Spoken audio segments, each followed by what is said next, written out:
Revenue expenditure यानी कि लिखो राजस्व खर्च। पहला होता है एडमिनिस्ट्रेटिव एक्सपेंसेस यानी कि प्रशासनिक खर्चे। लिखो एडमिनिस्ट्रेटिव एक्सपेंस, जैसे मान लीजिए आप आईएएस बन गए कल, तो आपका सैलरी वैलरी का जो खर्चा आएगा, जो प्रशासन को चलाने का खर्चा आता है, ऑफिसेस को चलाने का खर्चा आता है, वो इसके अंदर आता है। एडमिनिस्ट्रेटिव लिखो प्रशासनिक खर्चे। दूसरा जो सोशल वेलफेयर स्कीम्स आती हैं, जैसे सरकार मनरेगा चला रही है, कृषक कल्याण योजना चला रही है, महिला सशक्तिकरण की योजनाएं चला रही है, वो सारे के सारी सोशल वेलफेयर स्कीम्स में आती हैं। देखो क्वेश्चन आपके रिम्पी बहुत अच्छे हैं, आप सभी के क्वेश्चन बहुत अच्छे हैं, but that is not part of NCERT. NCERT do not justify them. Next one, capital account बड़ा इंपॉर्टेंट होता है किसी भी राष्ट्र के लिए। कैपिटल यानी पूंजीगत खाता, कैपिटल अकाउंट पूंजीगत। कैपिटल वो होता है जो आने वाले समय के लिए इनकम पैदा करता है। जैसे आप निवेश कर रहे हैं, आप सड़कें बना रहे हैं, आप इंफ्रास्ट्रक्चर प्रोजेक्ट कर रहे हैं, बिजली घर बना रहे हैं, तो यहां जो पैसा होता है वो आगे फर्दर पैसे को पैदा करता है, तो उसको हम लोग कैपिटल अकाउंट में रखते हैं। यानी वो चीजें जो राष्ट्र में पूंजी का निर्माण करती हैं, तो इसको जैसे पूंजीगत खाता कहते हैं। तो इसमें दो हिस्से होते हैं, एक कैपिटल रिसीप्ट्स और एक कैपिटल एक्सपेंडिचर, यानी कि जो है लिखो पूंजीगत प्राप्तियां और पूंजीगत खर्चे। पहला है बोरोइंग, जब हम किसी भी राष्ट्र से उधार लेते हैं, कहीं से वर्ल्ड बैंक से ले रहे हैं, तो वर्ल्ड बैंक कहता है कि भाई आपको ये पैसा ऐसा थोड़ा उड़ाने के लिए दिया जाएगा। वर्ल्ड बैंक कहता है डैम बनाने, मान लीजिए भारत में प्रधानमंत्री ग्राम सड़क योजना पीएमजीएसवाई जो है, तो उसका 80% फंड हमें किससे हमने लिया है, ऋण हमने वर्ल्ड बैंक से लिया है। जो कश्मीर वश्मीर में हम डैम बना रहे हैं उसका भी पैसा हमने वर्ल्ड बैंक से लिया है, उसमें पार्टी है वो। तो लिखो बोरोइंग, उधार प्राप्त करके, उधार प्राप्त करके। दूसरा रिकवरिंग ऑफ लोन्स, लेकिन ये जो उधार लिया जाएगा ये सरकार सब्सिडी गैस सिलेंडर में नहीं देगी। सरकार कोई बड़ी योजना बना रही, मान लीजिए वर्ल्ड बैंक से हमने पैसा लिया हमारे ग्रामीण सड़क योजना के लिए, डैम बनाने के लिए, बिजली घर बनाने के लिए, तो जहां पर वो जो एक अवसंरचनाओं का निर्माण करती है, तो हमें वहां पे बोरोइंग्स होती है हमारी। दूसरा रिकवरिंग ऑफ लोन्स, सरकार भी लोन देती है। अब सरकार जब लोन दे रही है तो सरकार को उससे क्या होता है, जो मतलब केंद्र सरकार राज्य सरकारों को लोन देती है, तो जो सेंट्रल गवर्नमेंट है स्टेट गवर्नमेंट को लोन दिया, तो उससे लोन में क्या होता है, ब्याज होता है, वो सर्टेन परसेंट ऑफ इंटरेस्ट होता है। तो वो इंटरेस्ट जो आता है वो सरकार के कैपिटल अकाउंट में चला जाता है, रेवेन्यू में चला जाता है, कैपिटल रिसीप्ट में आ जाता है। लिखो लोन की पुनर्प्राप्तियां, लोन की पुनर्प्राप्तियां। अदर रिसिप्ट लाइक डिसइन्वेस्टमेंट, अभी सरकार ने आपने देखा कि नेशनल जो है वो मोनेटाइजेशन पाइपलाइन बनाने की बात की कि सरकार एयर इंडिया को बेच रही है, तमाम जगह को डिमोनेटाइज कर रही है, तो जो डिसइन्वेस्टमेंट विनिवेश से पैसा आता है वो भी किसमें जाता है, कैपिटल में। सरकार ने कहा ना कि 6 लाख करोड़ रुपए निकलेगा तो हम इसको ले जाकर इंफ्रास्ट्रक्चर में डालेंगे, अभी आपने देखा बड़ा चर्चा में रहा। तो यहां पर क्या होगा, लिखो अन्य प्राप्तियां जैसे विनिवेश, अन्य प्राप्तियां जैसे विनिवेश। अगला देखते हैं कैपिटल एक्सपेंडिचर, लिखो पूंजीगत खर्चे। Expenditure on purchase of shares, जब आप शेयर की खरीदारी, मान लो जोमेटो का शेयर आया, ठीक है, तो जब आप उसको खरीदने में जो खर्च करते हैं वो कैपिटल एक्सपेंडिचर है। मतलब कल को जोमेटो के शेयर बढ़ गए, कई लोगों ने ओवर परचेज किया इसको, तो जब उसको शेयर को जब परचेज किया तो उससे क्या होगा, कल के शेयर के मेरे दाम बढ़ गए, मैंने बेचा, मैं से मान लीजिए कल है भारतीय एयरटेल के शेयर बढ़ गए, तो अब उसको जिसने परचेज किया उसमें जो शेयर को खरीदने में पैसा लगाया होगा वो कैपिटल एक्सपेंडिचर में आ गया। लिखो शेयर्स के खरीदने में किया गया खर्चा। एक्सपेंडिचर ऑफ बिल्डिंग इंफ्रास्ट्रक्चर, अब सरकार पुल बना रही है, सड़कें बना रही है, हाईवेज बना रही है, तो उस पर जो खर्चा हो रहा है वो बेसिकली कैपिटल, क्योंकि वो आगे राष्ट्र को कमा के देगा।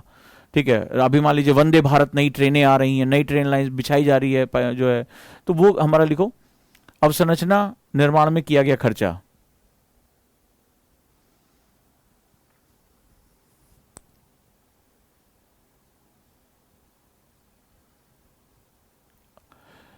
तो जैसे ये हमारे पास इनकम और खर्चा पता चला, उसी तरह क्या होता है कई बार हमारे घरों में पिताजी की इनकम से ज्यादा खर्चा हो जाता है, बेचारे परेशान हो जाते हैं, डिफिसिट आ जाता है। तो एक होता है हमेशा सरकार को भी घाटा लगा है, जैसे पिताजी को भी हर महीने थोड़े ना होता कि जितनी हमारी इनकम उतना ही हम खर्चा करें। मान लीजिए दादी बीमार हो गई, कोई बच्चा बीमार हो गया, तो कई बार घाटा भी लग जाता है। दुकान है, मान लो किसी की, आपके घर में मान लीजिए कि आपके किसी भी हमारे स्टूडेंट के परिवार में बिजनेस होता होगा, अब कोविड टाइम में दुकानें बंद थी, सब कुछ, तो घाटा लग गया, वहां पे सामान खराब हो गया, तो मेजरमेंट ऑफ, लिखो मेजर ऑफ गवर्नमेंट डिफिसिट, अब हमारा घाटा भी लग जाता है। तो डिफिसिट्स आल्सो वेरी इंपॉर्टेंट, क्योंकि खर्च हम कर रहे हैं, हमने देखा आय खर्च, लेकिन आय और खर्च में कई बार गैप हो जाता है। एक कहावत है ना, आमदनी अठन्नी खर्चा रुपया। कई बार सरकारों को करना पड़ता है। मान लीजिए अभी हमारा पाकिस्तान के साथ तनातनी बढ़ जाए, तालिबान मान लो पाकिस्तान के साथ, भले चाहे जो भी कह रहा हो, मान लो पाकिस्तान को सपोर्ट करने लगा, और पाकिस्तान को अचानक से लगा अरे वाह अब तो मेरा बल्ले बल्ले हो गया, भारत से हम बहुत दिन से सीधे सीधे लड़ नहीं पा रहे थे, अब सही मौका आया है।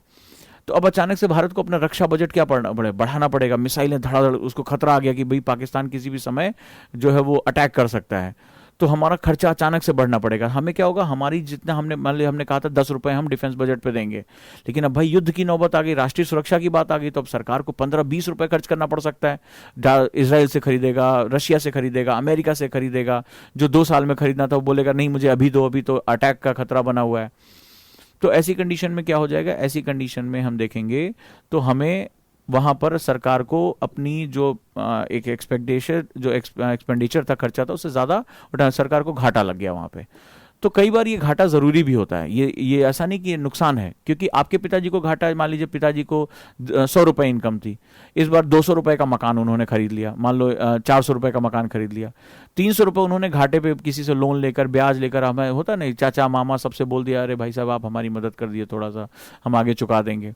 तो ऐसा करके हम लोग क्या करते हैं, हम उस घाटे को बर्दाश्त कर लेते हैं, क्योंकि क्या होता है जो मकान तैयार होगा वो एसेट होता है। जैसे आपके घर में कोई जमीन खरीदी गई होगी, तो ऐसी चीजें जो आपको, तो उसमें आपने क्या हुआ, आपने देखा कि पिताजी ने कहा अरे हिम्मत करके जमीन खरीद लेते हैं, किसी से लोन ले लिया, ताऊ से चाचा से थोड़ा बहुत पैसे ले लिए, जमीन खरीद लिया, कि जमीन हो गई, अब 8-10 साल बाद क्या होगा, जमीन की कीमत बढ़ जाएगी, तो फिर हम वो घाटा पूरा करते हैं। घाटे से भी वो क्या होता है, सरकार अपना खर्चा बढ़ा देती। मान लो जैसे कोविड आया, तो कोविड में मैंने आपको बताया था कि डिप्रेस इकोनॉमी हो जाती है, इकोनॉमी डाउन हो जाती है, तो सरकार कह रही है यार लोगों के पास कोई उत्साह नहीं बचा है, लोगों के पास इनकम नहीं, नौकरियां चली गई, क्या करें। तो सरकार घाटा सहते हुए ये जो 20 लाख करोड़ रुपए दिया, वो घाटा सहते हुए दिया, उसका बजट में नहीं था, सडनली उस कोविड पैकेज को लेकर आई, तो सरकार को क्या हुआ, घाटा सहना पड़ा। क्यों घाटा सहना पड़ा, ताकि इकोनॉमी में पैसा आता रहे, कीन्स इकोनॉमी स्थापित होती रहे, और लोगों को जब पैसा मिलेगा, अकाउंट्स में पैसा जा रहा गरीब आदमी, तो गरीब आदमी लगातार डिमांड करता रहेगा, और जब डिमांड होगी तो सप्लाई की साइकिल बनती रहेगी। अब तो आप इसको बारे में बहुत अच्छी तरह समझ चुके हैं। तो पहला होता है, इसको हम लोग बोलते हैं रेवेन्यू डिफिसिट, ठीक है, यानी लिखो राजस्व घाटा, रेवेन्यू डिफिसिट, राजस्व घाटा। तो फॉर्मूला लिखो इसका, शॉर्टर तरीके से इसको बता दे रहा हूं। जब ये घाटा कब होता है, जब एक्सपेंडिचर, घाटा कब लगता है, जब एक्सपेंडिचर रेवेन्यू ज्यादा होता है। तो हमारे घर में भी ये होता है, आमदनी अठन्नी खर्चा रुपया, सिंपल सा लिख लो इसको, लिखो जब व्यय खर्च आय से ज्यादा हो जाता है तो घाटा लग जाता है, जब व्यय आय से ज्यादा हो जाता है। इसका फॉर्मूला क्या होता है, रेवेन्यू डिफिसिट लिखो, राजस्व घाटा is equal to revenue expenditure, जो मैंने आपको पहले बताया revenue expenditure, minus revenue receives. लिखो राजस्व खर्च, रेवेन्यू लिखो, राजस्व घाटा इज इक्वल टू राजस्व खर्च माइनस राजस्व प्राप्तियां, रेवेन्यू रिसीव्स, आरआर, आरई माइनस आरआर। राजस्व प्राप्तियां, राजस्व खर्च माइनस राजस्व प्राप्तियां। एग्जाम में आए हुए ये सारे क्वेश्चन आए हुए हैं एग्जाम में। एफडी फिजिकल डिफिसिट लिखो, राजस्व घाटा, कई बार एग्जाम में आया हुआ है, राजस्व घाटा। तो राजस्व मतलब ये सरकार का कुल घाटा शो करता है। हम लोगों ने अक्सर देखा होगा कि फिजिकल डिफिसिट को कर्व करने के लिए भारत में एक एक्ट लाया गया है, तुम्हें पता है। सरकार बेहिसाब कई बार खर्च कर देती है, और आने वाली सरकारों को बहुत दिक्कत का सामना, भी जैसे आपने ऑयल बॉन्ड पे सुना होगा कि सरकार कह रही है कि तेल की कीमतें इसलिए बढ़ी क्योंकि ऑयल बॉन्ड जो है वो बहुत बड़ा सरदर्द हो गया। पिछली सरकार ने ऑयल बॉन्ड्स इशू किए थे, इस सरकार को भरना पड़ रहा है क्योंकि मैच्योर हो गया है। तो फिजिकल डिफिसिट जो होता है, एफडीज, ये इसको कर्ब करने के लिए एक एक्ट लाया गया है। एग्जाम में 2 बार, मेंस में भी, प्री में भी पूछा गया है। मुझे कोई बता सकता है उस एक्ट का नाम क्या है? दैट इज FRBM एक्ट, लिख लो, मेंस में और प्री दोनों में आया, FRBM एक्ट। एक बात आई है तो लिख देते हैं, physical responsibility and budgetary management. लिखो physical responsibility and budgetary management, जिससे हम अपना जो घाटा है हमारा फिजिकल डिफिसिट, सरकार ने कहा 3.2% से ज्यादा नहीं होना चाहिए कभी भी। Physical responsibility and budgetary management, राजकोषीय उत्तरदायित्व तथा बजटीय प्रबंधन एक्ट, राजकोषीय उत्तरदायित्व तथा बजटीय प्रबंधन एक्ट, FRBM।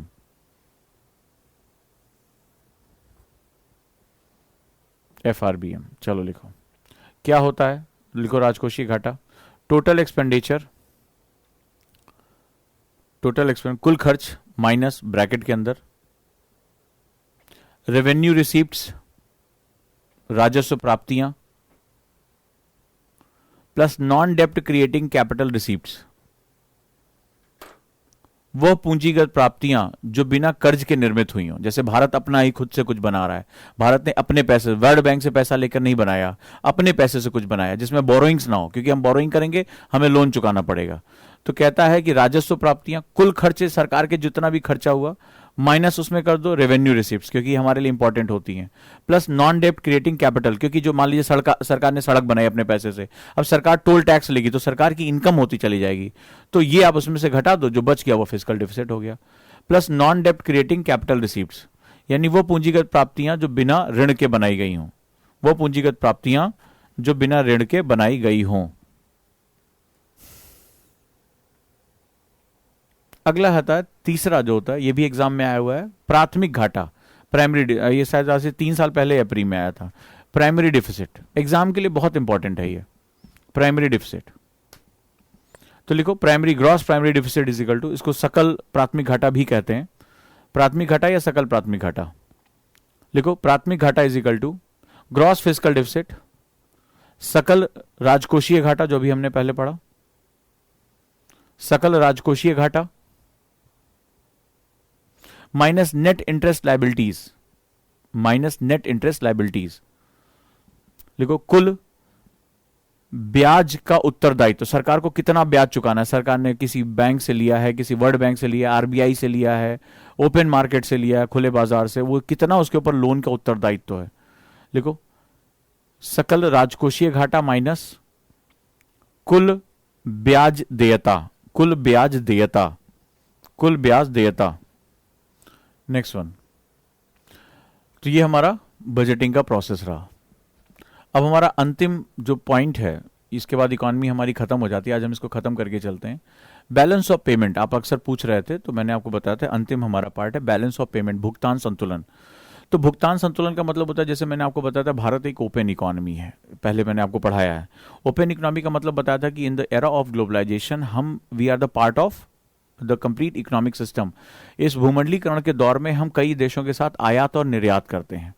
तो जैसे जब हम हमारा बैंक होता है, बैंक में जाते हैं तो आपको एक पासबुक मिलती है बैंक में, तो बैंक में पासबुक में क्या दिखाता है, आपने कब पैसा जमा किया वो उसमें प्रिंट हो जाता है, आपने कितना पैसा निकाला वो उसमें आ जाता है। आपने देखा होगा जिसको हम लोग बैंक स्टेटमेंट भी बोलते हैं, कई बार आज डिजिटल एरा में उसको बैंक स्टेटमेंट भी बोलते हैं। तो देखा होगा बड़ा सामान्य सा सेगमेंट होता है। तो जब एज ए नेशन, जब एक राष्ट्र जब आयात और चाइना के साथ, अमेरिका के साथ कुछ ले रहा है, आयात कर रहा है, कुछ दे रहा है, तो वो कहां पे मेंशन होता होगा, वो उसका बही खाता कहां होता होगा, तो उसको हम लोग बैलेंस ऑफ पेमेंट बोलते हैं, यानी भुगतान संतुलन की स्थिति बोलते हैं।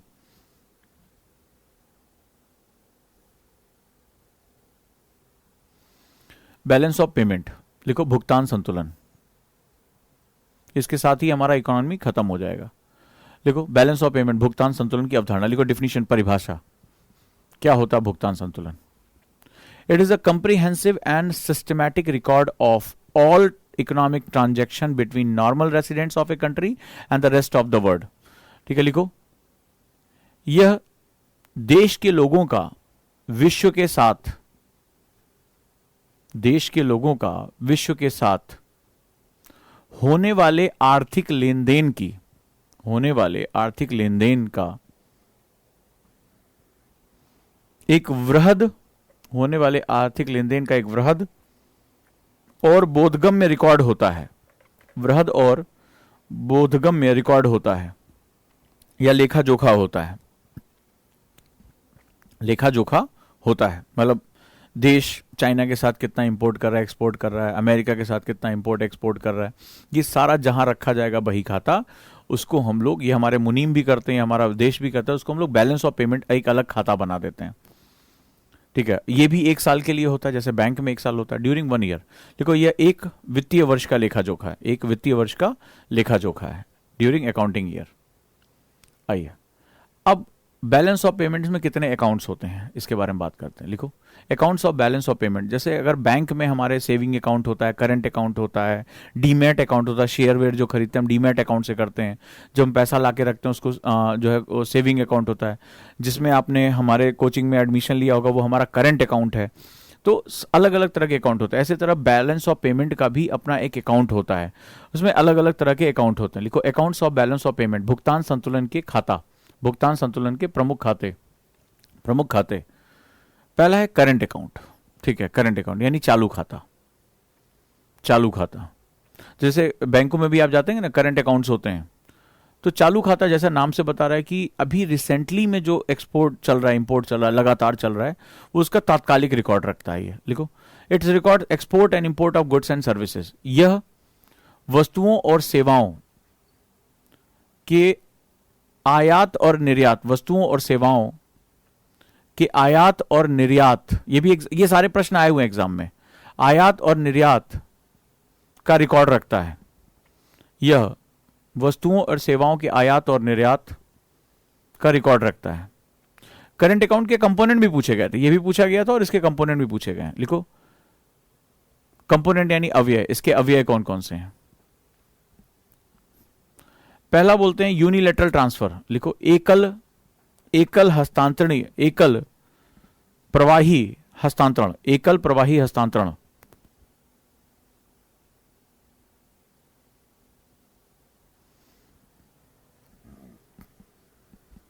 एकल प्रवाही हस्तांतरण। जैसे मान लीजिए भारत का कोई व्यक्ति अमेरिका में कमा रहा है, माँ बाबूजी को पैसा भेजना है, उसको हम लोग रिमिटेंस बोलते हैं। क्या बोलते हैं? रिमिटेंस, यानी विदेशों से प्राप्त आय, वो भी हमारे विदेशी मुद्रा भंडार में जाता है। भारत दुनिया में नंबर 1 है रेमिटेंस के मामले में। कोई सऊदी अरब में कमा रहा है, कोई कहीं और कमा रहा है, तो वहां से जो पैसा भेजता है यूनिलैटरल यानी एक तरफा पैसा आता है, इसके बदले भारत कुछ बेच नहीं रहा है। एक तरफा का मतलब अब भारतवंशी गया वहां पे कमाया, इंजीनियर है, कहीं पे भी है, सिलिकॉन वैली में है, वो जो पैसा कमाकर अपने देश को भेज रहा है, भारत बिना कुछ बेचे, भाई एक्सपोर्ट किए बिना वहां से उसको जो है पैसा प्राप्त हुआ, तो वो कौन सा ट्रांसफर हो गया? एकल हस्तांतरणीय, जो एकल रूपी हस्तांतरण हो गया, यूनिलैटरल ट्रांसफर। अगला हो गया, एक होता है दृश्य। लिखो विजिबल अकाउंट, दृश्य। तो दृश्य में हम किसको देखते हैं? एग्जाम में आया हुआ था, इंपोर्ट और एक्सपोर्ट ऑफ गुड्स। तो दृश्य खाता लिखो, दृश्य खाता। दृश्य खाते में रखते हैं हम लोग, ये सभी करंट अकाउंट्स के अंदर है। तो करंट में दृश्य होता है, दृश्य मतलब जो देखा जा सके। तो जो गुड्स होते हैं, सामान, जैसे ये मान लो ये क्या है? गुड है ये, तो ये क्या है? ये गुड्स में आ जाएगा, वस्तुओं में आ जाता है। तो इसमें लिखो वस्तुओं का आयात और निर्यात, वस्तुओं का आयात और निर्यात।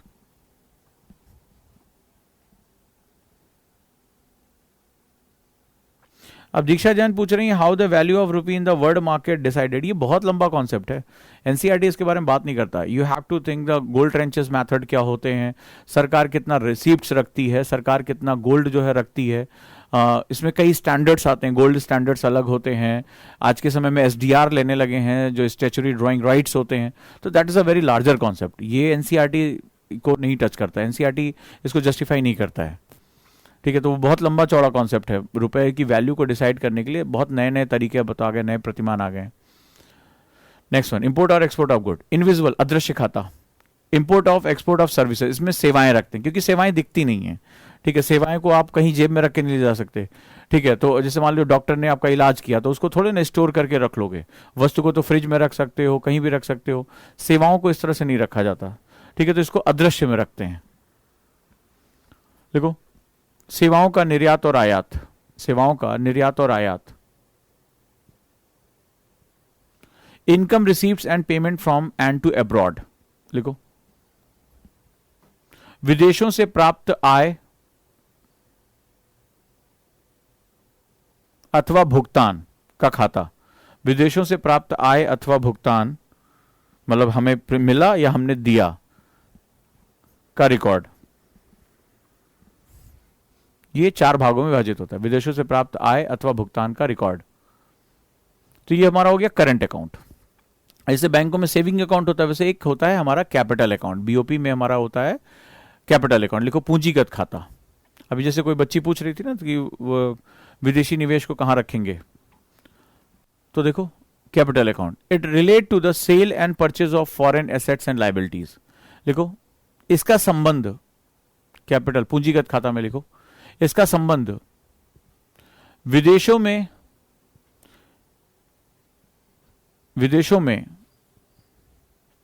क्रय या विक्रय, संपत्तियों के क्रय या विक्रय से संबंधित है, संपत्तियों के क्रय या विक्रय से संबंधित है। जैसे मान लो टाटा वालों ने टेटली खरीद ली, विदेशों ब्रिटेन की एक चाय, या आपने देखा जगुआर कंपनी खरीद ली, तो वो कैपिटल अकाउंट के अंतर्गत आएगा। या विदेशी में भारत में किसी चीज को परचेज किया, एफडीआई लगाया, कहीं पर कोई फैक्ट्री के लिए पैसा डाला, तो वो कैपिटल अकाउंट के अंतर्गत आएगा। लिखो इसके अंदर कौन कौन से अव्यय हैं, कंपोनेंट्स, अव्यय। पहला एफडीआई, जैसे फॉरेन डायरेक्ट इन्वेस्टमेंट, प्रत्यक्ष विदेशी निवेश, तो जो एफडीआई आता है वो इस करंट अकाउंट के अंतर्गत आता है, कैपिटल अकाउंट के अंतर्गत। दूसरा लोन, जो विदेशों से लोन ऋण प्राप्त करते हैं, वो भी है लोन या ऋण प्राप्ति। प्रत्यक्ष विदेशी निवेश एफडीआई। पोर्टफोलियो इन्वेस्टमेंट, जो शेयर मार्केट में विदेशी कंपनियां पैसा लगाती हैं, जिसको हम लोग पीआईआईस कहते हैं, इसको पोर्टफोलियो इन्वेस्टमेंट लिखो, शेयर बाजार में निवेश।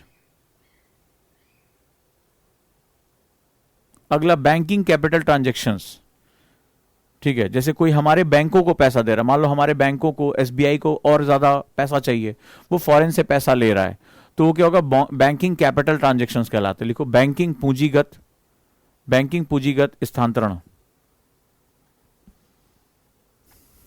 बैंकिंग पूंजीगत हस्तांतरण। तो ये हमारे कैपिटल अकाउंट के कंपोनेंट रहे। और तीसरा हमारा सेगमेंट होता है बैलेंस ऑफ पेमेंट में, बैलेंस ऑफ ट्रेड, यानी कि इसमें हम केवल और केवल व्यापार, भारत, ये बड़ा इंपॉर्टेंट सिग्निफिकेंस होता है, ये कोई राष्ट्र व्यापारिक कितना है, वाणिज्यिक कितना है, राष्ट्र कितना कमर्शियल है, मतलब वो कितनी अपनी, पहले प्राचीन समय में बहुत कमर्शियल थे, भारत एक बहुत ट्रेड वाला जो है स्टेट हुआ करता था। तो अभी क्या है कि बैलेंस ऑफ ट्रेड यानी व्यापार संतुलन, लिखो व्यापार संतुलन, ये केवल हम कितनी व्यापार, यानी कि भारत में निर्मित वस्तुएं, भारत में बनाई गई वस्तुएं, हम व्यापार का कितना लेन देन कर रहे हैं, हम आयात कर रहे हैं या निर्यात कर रहे हैं। लिखो it is the net difference of import and export of all visible item, visible मतलब जो दिखाई पड़ने वाला है, सेवाएं नहीं, हम गुड्स इसमें ले रहे हैं, जैसे हम चीन से मोबाइल मंगा रहे हैं, कुछ और मंगा रहे हैं, हम जो है ज्वेलरी और जेम्स बेच रहे हैं दुनिया को। Net difference of import and export of all visible item, लिखो इसमें, इसके अंतर्गत सभी दृश्य वस्तुओं का के कुल आयात और निर्यात का अंतर होता है, कुल आयात और निर्यात का अंतर होता है, ये भारत के पक्ष में नहीं है, ठीक है, कुल आयात और निर्यात का अंतर होता है। जैसे चाइना है, तो चाइना का क्या है, चाइना का बीओपी पॉजिटिव है, बैलेंस ऑफ पेमेंट, यानी चाइना एक्सपोर्ट ज्यादा करता है अपने इंपोर्ट से, चाइना आयात बहुत कम करता है और एक्सपोर्ट ज्यादा करता है। इंडिया जो होता है, इंडिया का इंपोर्ट ज्यादा है, यानी भारत आयात ज्यादा करता है, एक्सपोर्ट कम करता है। तो इसका बीओपी क्या है, इसका बीओपी एग्जाम में आता है, इसका बीओपी पॉजिटिव है और भारत का बीओपी निगेटिव है, ऋणात्मक बना रहता है, बैलेंस ऑफ पेमेंट निगेटिव बना रहता है। अब मान लीजिए मैंने आपको सब कुछ पढ़ा दिया, विजुअल इन भारत के, मान लो यही क्वेश्चन आया कि उन कारणों की पहचान करिए जिसकी वजह से भारत का भुगतान संतुलन कभी भी सकारात्मक नहीं रहा। आइडेंटिफाई दोज रीजन कि why India's balance of payment never be positive. अब आपको पता है इसके पीछे क्या कारण है, आपको पता है कि भारत जो है वो आज एक ट्रेड इकोनॉमी नहीं बन पा रहा, आज एक वाणिज्यिक अर्थव्यवस्था नहीं बन पा रहा, और हम कई फैक्टर्स में, खासतौर पर विजिबल फैक्टर में, हम सॉफ्टवेयर इंडस्ट्री में तो अच्छा, लेकिन वो इनविजिबल में हम, यानी वस्तुओं का निर्माण नहीं कर पा रहे हैं, हमारे यहाँ दिक्कत। अब आपको ये चीजें पता है, लेकिन आप, मैं उसको लिखूं कैसे, मुझे आते हुए भी मैं उसको रिप्रेजेंट कैसे करूं, और रिप्रेजेंटेशन में क्या गारंटी है कि जो पैरामीटर्स हैं, जो यूपीएससी के पैरामीटर्स हैं, जिस पर वो डिमांड कर रहा है कि ऐसा ही आंसर चाहिए मुझे, क्योंकि ये पूरा डिमांड सप्लाई का गेम है, आप नहीं करेंगे कोई और कर देगा, जो करेगा वो अंदर आ जाएगा। भाई 13 लाख लोगों में से उन्हें 700-800 लोग लेने हैं, तो जो उनकी रिक्वायरमेंट पूरी करेगा उनको अंदर ले जाएंगे, जो रिक्वायरमेंट पूरी करेगा हट चलो फिर कभी आना, दोबारा देखेंगे हम, ठीक है। तो वो सिंपल सा डिमांड सप्लाई गेम है। तो यहां पर आपको जो आता है उसको आप डिलीवर कैसे करते हैं।